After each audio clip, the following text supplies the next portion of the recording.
History of the Necronomicon. By H. P. Lovecraft. Original title as if being the word used by Arabs to designate that nocturnal sound, made by insects, supposed to be the howling of demons. Composed by Abdul al-Hazard, a mad poet of Sana'a, in Yemen, who is said to have flourished during the period of the Umayyad Caliphs, circa 700 AD. He visited the ruins of Babylon and the subterranean secrets of Memphis and spent 10 years alone in the great southern desert of Arabia, the Roba el-Khalia, or empty space of the ancients, and Dana, or crimson desert of the modern Arabs, which is held to be inhabited by protective evil spirits and monsters of death. Of this desert, many strange and unbelievable marvels are told by those who pretend to have penetrated it. In his last years al-Hazard dwelt in Damascus, where the Necronomicon, al-Asif, was written, and of his final death or disappearance, 738 AD, many terrible and conflicting things are told.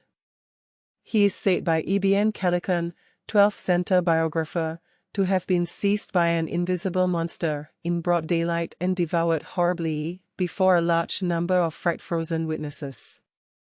Of his madness, many things are told.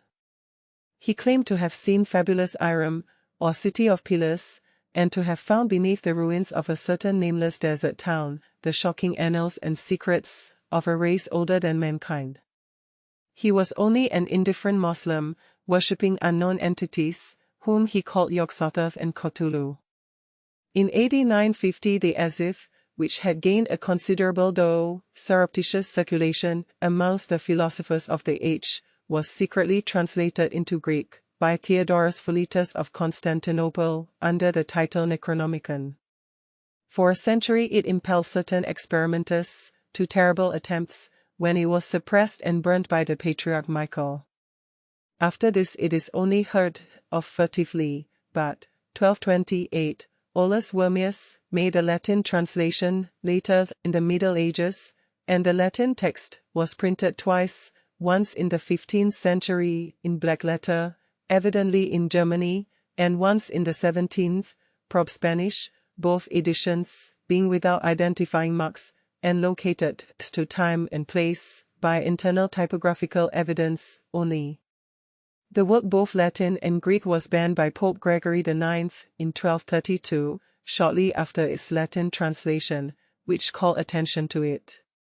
The Arabic original was lost as early as Wormius' time, as indicated by his prefatory note, and no sight of the Greek copy, which was printed in Italy between 1500 and 1550, has been reported since the burning of a certain Salem men's library in 1692. An English translation, made by Dr. D., was never printed, and exists only in fragments recovered from the original manuscript. Of the Latin texts, now existing one, 15th century, is known to be in the British Museum under lock and key, while another, 17th century, is in the Bibliothèque Nationale de Paris. A 17th century edition is in the Widener Library at Harvard, and in the Library of Miskatonic University at Arkham. Also in the Library of the University of Buenos Aires.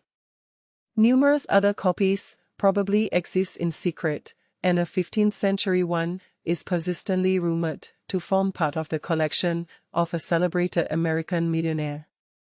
A still vaguer rumor credits the preservation of a 16th century Greek text in the Salem family of Pigman, but if it was so preserved, it vanished with the artist R.U. Pigman, who disappeared early in 1926. The book is rigidly suppressed by the authorities of most countries, and by all branches of organized ecclesiasticism. Reading leads to terrible consequences.